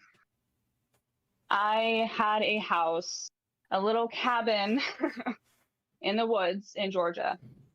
And I mean, like, I lived off of a 2-lane highway, which I think is a very poor excuse for a highway, but nonetheless, I couldn't see any of my neighbors except for the guy across the street, and his house was set far back from mine. And I knew him well enough to know that he wouldn't play any pranks on me, especially because at the time I had methods of protecting myself that I'm not going to elaborate on this time. But we knew each other to that degree. Okay. So I'm like, I don't know, was I like 20, I guess? 20 or 21? It doesn't matter. I lived there alone. I lasted about a year in that house because it was petrifying. The first experience that I had, now my whole life I've seen things and like heard things, but I haven't really like seen anything before, you know? But when I moved into my house, within the first 2 weeks of being there, we were leaving to go to Jersey or Philly or something for Christmas, and my mom's gift was inside of my house. And I had already packed up my car. I had a dog and cat in the car. Everything was ready except for her gifts. And I had already locked my front door. So I had to grab my keys, go to the front door, and I was just in the house like a split second ago. And I unlocked the door. But the top one, I had to unlock by hand, like on the inside. No, there was enough room because I have like little tiny wrists. And when I did that, something touched me, like a hand. A hand touched my hand while my hand was on the chain of the door. And my mom did not get her Christmas present that year on time because I left. I just left. I just got out. Nothing happened for the longest time until around summertime. Immediately after that, I think I was getting ready to go out. I was like in my bathroom. I had all of the windows in the house open, and I had a friend that was going to come over, and I was expecting them to be there within the time frame that made sense as to when I heard something at my window say, "Where is she?" And it wasn't the person that was supposed to come to my house. There was nobody there. There was not a soul there. If you believe in any of this stuff and you've done any kind of reading or research, you know that you're not supposed to answer when something that is not there speaks to you. And me thinking that that person was just being funny, I was like, "Oh, I'm over here." And when I went to go look, there's nobody there. And I immediately realized that I massively screwed up. Massively. Fast forward like 4 or 5 months, Joe and I get back into communication, and it felt like something in the house knew I was getting ready to leave, and it was not happy about it. I had this, Joe, I don't know if you know what it's called, but like the cord that I had Kip on. Oh, like the long like outside plastic. leash? Yeah. Yeah, it's metal coated in a very strong like plastic rubber. Yes. Yeah. So I had Kip on one of those because I did not have a fenced in yard. And I was actually on the phone with you. I forgot about that. Yeah. And it was like 11 o'clock at night. Nobody's out there. Like cars are going every like 30 minutes down this road. So it's very quiet. And Kip is, he likes to think that he's a hunter. He is not, but I let him believe that he is so. So he's always out in the yard. He's always digging. He was always just being, you know, a good little boy dog. And I heard something outside, and it wasn't him. And I thought maybe it was just another animal that he was, you know, trying to attack or whatever. And I go out there, and he's standing on the far corner of the deck, and he looks petrified. And I mean, like, petrified. I've never seen him like that before. And when I went over to him to grab him and be like, "Dude, what are you doing?" The cord was cut, like a straight cut, like a very clean cut. So it wasn't like a rabbit. And even if it was, it wouldn't be possible because it was literally like somebody took shears to it and cut it. Yeah. And that was a worse one for me because it involved my baby. And from then on, I just kind of heard chains outside of my windows at night. I would hear people walking around my house and nobody was out there. And because I would go out there and check and see if somebody was messing with me. Not that I had any enemies, but every single time I went out there, and keep in mind, like my whole backyard is nothing but a forest. So like there's plenty of hiding spots, but I am also a smart lady. So I would know how to check, and I know how to listen, and I know what deer sounds like when they're walking around. And it was none of the above. Not in the slightest. It was petrifying. It was not a great time. Mm-hmm. Yeah, you have some bad ones. For sure. And I was pessimistic even with you. And I trusted you. You know, I don't think you lie about stuff. And I'm just so cynical that I had a tough time with even some of that. But after a while, not so much. Not so much. I hardly believed the things that I was seeing and experiencing myself. But then, like, I know that I'm not a crazy person. And no offense if you are, I don't judge. Like, I still love you and all. But, you know, like, I'm just super rational. And when other people tell me stories like that, I second guess them. I don't mean to be disrespect by it. It's just, you know, you never know. Like, maybe somebody is playing a prank on you. The problem is so many people lie about it. So many people lie about it. It's so theatric. It's such a drama club. That's my problem with it. And it muddies the water for the good stuff. Just like words like sorcery and black magic and things like this, they sound stupid because our society and culture of entertainment has shown us that these are fairy tale things. They are real things. They just sound so freaking silly because we as a society have made them sound silly. Teal says you need to teach a class about this. And Drew says that you brought demons into my life. Okay. All I right. don't know what I could teach, but just don't. If you hear something, say something to you. No, you didn't. Yeah, no, you and didn't. That's it. That's my advice. Go pray. Y'all have a good night. Yeah. Mm-hmm. All right. I love you. You're muted. Sorry, Drew. Bye. Okay. Teal is first. Then Rodriguez said she has something positive. And then Shannon, I saw you. So we'll go in that order. Teal, you are in. Okay, I didn't get to hear. I was one of the ones who didn't get to hear the video that you played. Okay. So if I'm understanding your explanation of that video, you were saying something about demons or some spiritual entity that uses medications to do what now with people? Because I have a question pertaining to something. Well, I have a story pertaining to something that just happened to me regarding that, because it like scared me to death. I thought I was going to die.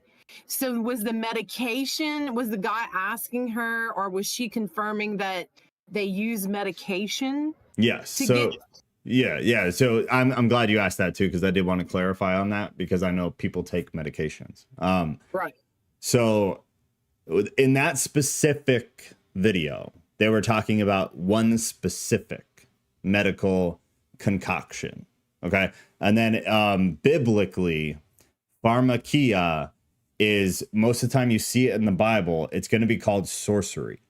And sorcery can be translated several different ways, but the most common understanding of what sorcery is basically, again, a concoction of different chemicals or materials, whether they be natural or not natural, that create some kind of, again, silly word, but some kind of potion, right? So whether that's a drug or a drink, or, they used to make wines that were made by sorcerers and were thought to do, dark magic, or have something to do with dark magic. So there, in that video, is about one specific medical thing that people were doing. And she said, we work through the medicine. So, and in that one, the demon was saying, I can't get her to take it. I need her to take it. And he's like, why? Because we work through the medicine. And then at the end was I need her to take it before repentance. And the concept was that if she repents prior to the sorcery taking effect, she's able to side skirt it. Does that make more sense? Or clear it up? Yes, it does. Okay. Okay, so before I tell my story and ask my question, are we on anything that is going to get you banned if I say words and medicines? Yes. Okay, so I'm going to, can I type the name of the medicine and y'all can all read it while I tell the story? Let's put it in the off topic section so that because the chat is up on the screen too. So throw it in the off topic. I'll just name the medicines later for the sake of time, but explain what happened to me. Yeah. So, I think most of you know that I fell and I broke my arm on the 8th and I had to have surgery. Well, I have this rare genetic gene mutation that makes me allergic to all pain medicines. All of them. And now there's a new component whereby some of the pain medicines actually make my blood pressure drop dangerously low. Like I almost coded twice. Whoa. Once in the ambulance and once in the ER, because when they had to put me out so they could set my arm, because I broke my humerus, and they had to set my arm in a temporary cast so I could leave the ER, because I'm like, why am I not going into surgery now? Like, it wasn't a thing. They were going to send me to see the orthopedist. They couldn't get a good x-ray, etc. Well, they were trying to give me this one particular medicine. It begins with an M and it ends in an "een." And when they were giving it to me, it dropped my blood pressure dangerously low, and they had to stop because I was about to code. So because I have this gene mutation, the doctor is freaking out, and he's like, hold on a second, stop giving her the medicine, because the paramedics gave me this other medicine that starts with a P and ends in an ill, if y'all can put all that together. And that dropped my blood pressure, and I almost coded in the ambulance. They had to stop giving it to me, prop up my feet, make me sit up, the whole 9 yards. And so anyway, so this doctor is freaking out because the condition I have, not a lot of people know about. I know about it because I have to be my own advocate, because it'll literally kill me. So if I don't know about it and I can't tell my providers, I could die. So he says, hold on a second. I have to go and do research. I'll be back. So he's gone what seemed like forever. And he comes back, and the nurses are switching because it's shift change. And so the nurse that was giving me the first medicine left, and it had to explain to the second nurse, look, this is what's going on. So the doctor finally comes back and he says, I'm going to have to give you this medicine. It starts with a K. They give it to horses, and it ends in a mean. And he said, because it's the only one that I can find that'll push your blood pressure up, because my blood pressure at the time was something to the effect of 50 something over 30 something. That's how low it was getting. Yeah, it was bad.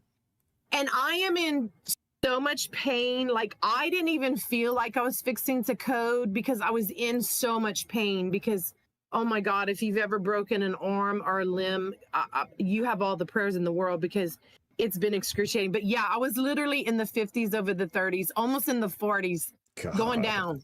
That's why they had to stop the second one immediately they had to stop. And so he's like, this one is going to push your blood pressure up. But he warned me before he gave it to me. And this is the first time a doctor has ever warned me. And this is exactly what he said. He said, okay, I'm giving you this because this is the only one that I can find that is going to push your blood pressure up so we can successfully knock you out, because it's called conscious sedation, and put your arm in this splint so we can send you to see the orthopedist tomorrow. I said, okay.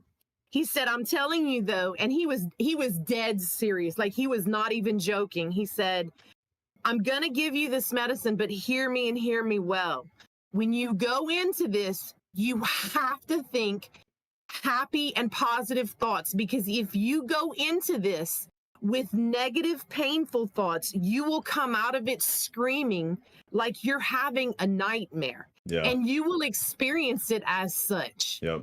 I said, and I'm like, okay, cool with me. Like, he didn't have to convince me. I was just like, knock me the hell out, because I was in so much pain. I was ready to do literally anything. So he's like, what's your happy place? And I said, my happy place is Pensacola or Navarre Beach in the presence of Jesus. He said, okay, go there right now and hold on to that. So I did. Like, I closed everybody out, and I just was, like imagining myself in the presence of Jesus, and we were on the beach. And so they started giving me the medicine. And I have had tons of medication over my life, because there's always have something. But nonetheless, this was the craziest experience I've ever had in my life. Now, here's where it gets scary. So in my brain, I could literally hear everything that was going on. I could hear the doctors, the nurses, the radiology tech. I could hear everybody. I could see through my closed eyes and see everything that they were doing. Like, I could see them putting my arm in the cast. My eyes had to have been closed. There were no way my eyes were open. And I could see the radiology tech putting the film tray behind my arm and my shoulder to take x-rays, because they had to do a mobile x-ray. But at the same, I'm envisioning, and I have like 6 screens in my eyes. Like, that's what I'm seeing in my brain. And it was like every kind of color of the rainbow. And I could see what they were doing. I could hear what they were doing. But I don't know why, something at the end, and I don't know if it's something the doctor said, because the doctor said before he put me under, he said, I want to let you know I have a crash cart. And I heard him ask for the crash cart. And I think maybe that's what flipped the switch in my brain. Jeez. Because at that same moment, I honestly started feeling my body and my brain dying. And I felt like I was dying, and I started getting scared, and I started calling out the name of Jesus in the middle of this because I was doing good. It was just sort of a weird kind of trip, but this is the first time anything like this has happened to me. And then finally they were done and I started coming out of the medicine, but I remember coming out of the medicine and my screens that were every color of the rainbow had turned black. And I remember coming out of the sedation saying the name of Jesus. And it scared the hell out of me to the point where I'm like, I don't understand how people can take, because this is a medicine that people abuse. Yeah. I've already know the medicine. I've heard of it and they abuse it. I'm like, I don't understand how people can do that. And so anyway, so that like freaked me out. So that's why I was asking you, because when you said something about it, I'm thinking, because whether you believe in it or not, that everybody has their own opinion. I believe in spiritual warfare. I have experienced it. I am a warfare prayer. I will pray for 2.5+ I would pray till the cows come home if I have to. So that's why, and this is the first time ever in my entire life, even though I've been walking with Jesus for 13 years now, specifically intently, that I've had rotator cuff repairs, I've had a hysterectomy, I've had all kinds of surgeries. But this is the first time in my life that I've had an experience like that. And it legit scared me. And I don't scare easy. I do not scare easy. But that's why I was asking about that medicine, because I'm like, oh, dear God, did something happen or did something with the medication cause me to have that? Or was this just my mindset? Because when he walked in, he told the nurse, he said, like, I want a crash cart here. I want cardiac medicines here, because I was crashing. My blood pressure couldn't get stabilized, but they still had to fix my arm. Yeah. So that's why I was like, and the minute I heard him ask about the crash cart after they had done the x-rays and my arm was set, I think I started to panic in my brain, because I really thought, oh, damn, this is it. I'm fixing to die. I mean, I legit felt like my body, like everything went black, and I legit felt my body, like, the best way I can explain it is my body came to a halt. Yeah. And I wasn't feeling paralyzed. I just felt like my body was just stopped, and all I could do was say the name of Jesus. And oh my God, that was the craziest trip ever. It was so that's why I asked specifically about that video when you said that, because I'm like, oh dear Lord. Yeah. And so in that specific instance, it wasn't that. Yeah. But well, I guess do you have anything else before I throw you on mute? No, I was just gonna say that, but I did have a question if you knew anything else, because I've heard of people who do this healing practice. It's not a medicine. I don't know if I can say it, and I don't want to get us kicked off, but it starts with an A, and it's I'm gonna say it's sort of a Amazonian ayahuasca. Yeah. No, you can say that. They have people who've died from that, but I wanted to know, is that something related to that video, or how does that fit into the whole scheme of things? Okay, I gotcha. All right, I'll answer that. I'm gonna throw you back on mute. I'm gonna answer that and then kind of expand on it, because that was already kind of what I was gonna talk about. Thanks, Teal. So we'll put all the names, because I know what she was talking about. All of the ones that she danced around. We'll put all the names of those in the off-topic chat so you guys can see off stream, including the one she just said. But it's ashwagandha. So it is an Amazonian type psychedelic. I don't know a super lot about it, but I know enough. So let's take psychedelics as a whole. Right. And then let's take it past the psychedelics. And then Rodriguez, I've got you up next. And then we got Shannon after that. Anybody else who wants in, pop in. DMT is another one. So let's take psychedelics in general. There are a lot of different ideas that these, not ashwagandha. I must have missed something. There's a lot of ideas that these psychedelic properties or substances put you in a place where potentially you're outside of the whole realm dimension thing that I was talking about, right? So a lot of people believe that we live in this dimension, again, and that there is either a dimension here above or a dimension below, wherever it is, but that time is different.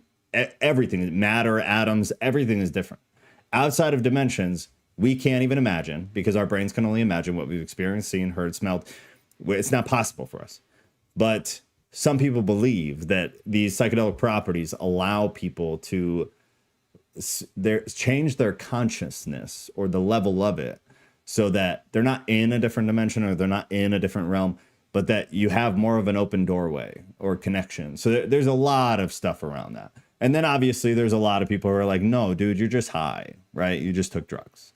So you have the opposite ends of the spectrum.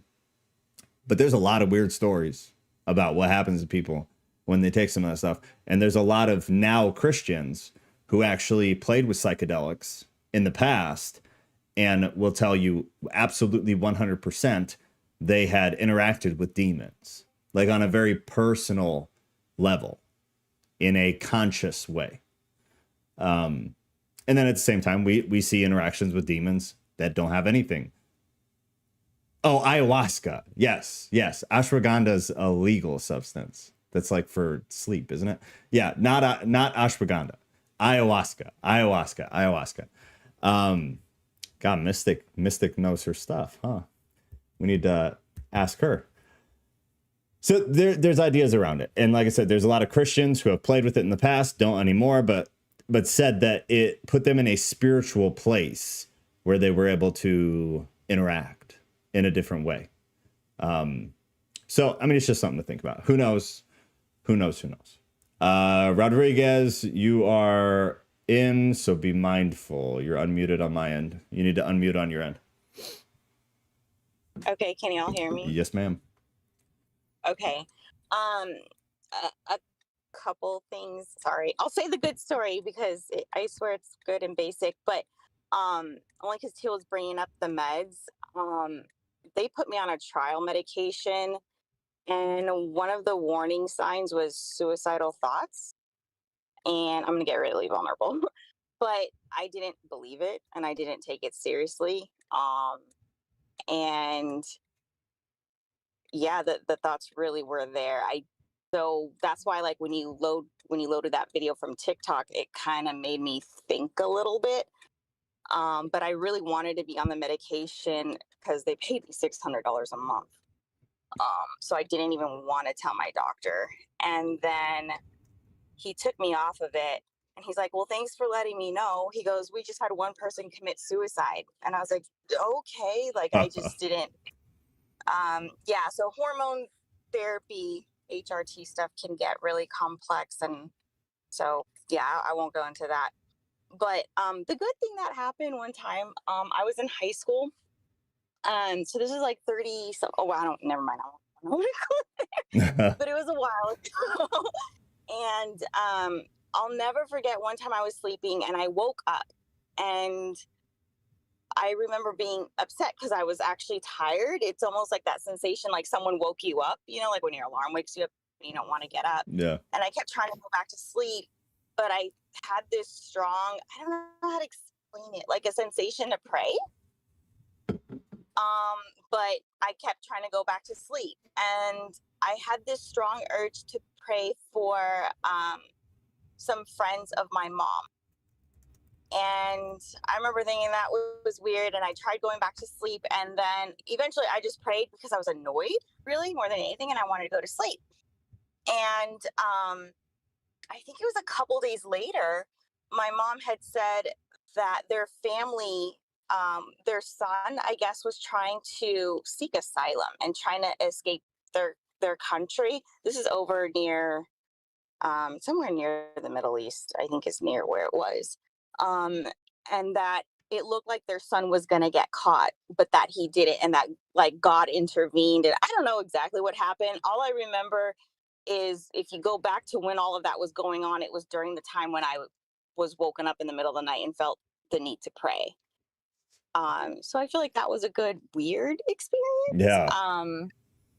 So I don't want to, to kind of get rid of whatever bad vibes we opened up. But yeah, that was, I'll never forget that. That's wild. Yeah. Jeez, I'm glad I'm glad somebody suggested some happy stories, and I'm glad you had one, because I honestly, being the way I am, did not plan this that well. I should have to structure it in a way where after we go through all this spooky stuff, we end on a Yeah. good note, and I didn't. So sorry, guys, but hopefully others have some happy stories too. But that was cool. That's a cool story. Yeah. And then with the meds though that I was on, I talked to one of my friends about it, and she's, really Pentecostal, and I wasn't taking it seriously, but she did tell me, because she's on a lot of medications too. She's like, whenever I get my meds, I just pray over them like I do my food. Yeah. And she's like, I pray against pharmakia is literally what she said. Because of when I told her what happened, I was like, hey, there's something not right about having thoughts like that. It was weird. I was like, I'm a mom. Come on, I'm not gonna have those thoughts. And it was, and it wasn't a control, none of that. So yeah, I don't think it mattered. Like, and with that, and this is 100% my opinion, not a fact, that I don't think any drugs necessarily are inherently demonic or evil. I think every drug is a form of sorcery, just literally. But I think again, it goes back to, who are you? Who do you belong to? What are you tapping into? What are you spending your time doing? People who are connected repeatedly or consistently or perpetually with evil things, with the evil energy, like, yeah, these drugs are going to put you in a vulnerable state, and you're going to be taken over much more cleanly, much more easily.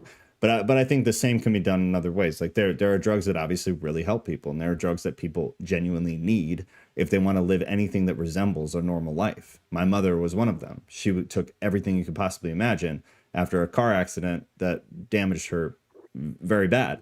But she was a very godly woman.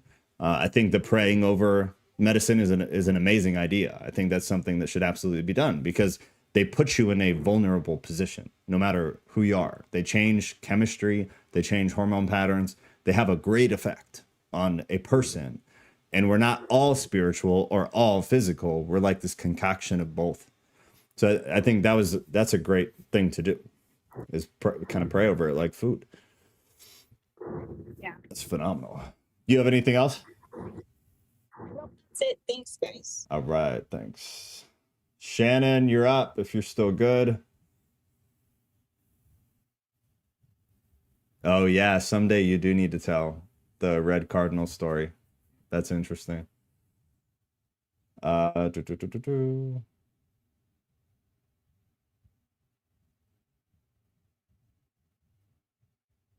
funny. Teal's got the Red Cardinal for a mom. All right, Shannon, just shoot me a confirmation if you're good. I don't want to unmute anybody after time has passed without, letting you know ahead of time. Just in case you're talking to somebody or doing something that you do not want to be public. Beautiful. Shannon, you are in.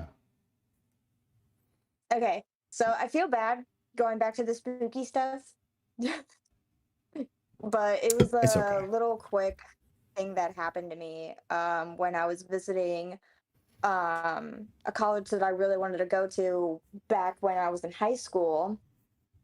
And this is back when Androids first came out. So I actually took a picture of one of the buildings, and it was one of the older buildings at this college. And I didn't see anything suspicious or anything like that. But when I looked at the picture, I saw a face, and it was like a grayish, whitish face. I didn't see it in person. Nothing was there in the window. There was no curtains. Nothing was in the window. Absolutely nothing. It was completely black.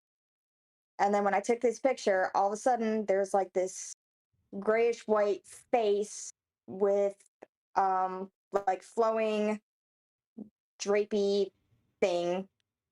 I don't know how to explain it. But like I said, there was nothing there until I started showing my friends this picture, and I'm like, this has to be a curtain. And they're like, no, it's not a curtain. Like, it wouldn't go with the flow of the way the building is and the way that window was. And I'm like, no, you guys are messing with me. There's no way that this could be what I think it is. And they're like, no, it absolutely is. Like, you could see the face clear as day. And I was in complete denial for a good, I don't know, I want to say about a good 4 months. And I'm just staring at this picture and I just couldn't get it out of my head. I don't have the picture anymore because I got a new phone since then. But even to this day, it's like burned into my brain of what I saw. And it's just the creepiest thing in the world. Jeez, dude. Yeah, this stuff just, it's freaky. It's freaky. It is. God. To go back to what we were talking about, I do have a friend that does DMT, and he has admitted to talking with spirits, and he thought Yeah. of it as he was speaking to angels. I don't necessarily know if that's true because I don't dabble into that, and I won't. But that's just what he would say to me, is that he's becoming more spiritual because it's awakening his quote unquote third eye. Yeah. Yeah. It's, man, this is it's so broad. It's so hard to talk about. Because you have like one end of the spectrum with all these new age people and the paganism who also dabble in stuff like that. And then on the other end of the spectrum, you have legit Christians who play with that stuff too. And they're, interestingly enough, usually their experiences are similar in how they're constructed, but very different in the types of entities they say they meet, which is very interesting. But again, I don't, just like you, I don't know. But I've heard all these different stories. I think it's super interesting to hear the stories, but I don't know how much weight to put into any of it. It's obviously I don't either. it's a heavy deal. Would say I'm less than optimistic when it comes to that. Yeah, which I don't blame you for at all. 100%. You got anything else, Shannon? No, that's it. Okay, guys, last chance if somebody wants to pop in and share, because it is 8 o'clock, because I am incapable of keeping this to an hour and a half. So we are 2 hours deep. If y'all want, we can do a part 2, or we can do a part 2 later in the future and take a break from this next week and do something else. Yeah, the pineal gland and the new age stuff. You got the